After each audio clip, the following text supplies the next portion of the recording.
Ils se sont donné rendez-vous à 14 h devant le ministère de la Transition écologique, rassemblement d'étudiants et de lycéens pour demander au gouvernement de déclarer l'état d'urgence écologique et sociale. Des Français qui s'inspirent de ce qui se passe ailleurs, en Belgique, depuis début décembre.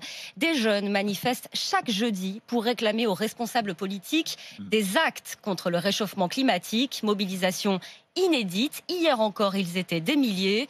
Reportage de Lionel Top à Bruxelles. C'est le choix de la rédaction d'RMC. Comme chaque jeudi, ils convergent par milliers dans le centre-ville de Bruxelles.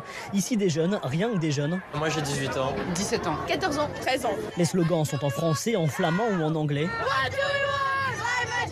Ils réclament une justice climatique, un changement immédiat, des slogans souvent ironiques aussi. Il est écrit « La mer monte » parce que c'est un petit jeu de mots, parce que la mer monte parce que vraiment les océans montent, et puis la mer parce qu'on est amer aussi. Et tous prennent la mesure de l'enjeu. Disons, on a un peu peur de l'avenir climatique et tout ce qui suit avec. Sarah, Laura et Maëlle sont venues entre amies, elles ont 15 et 16 ans. Je pense que la jeunesse, on peut prendre aussi conscience que les grands.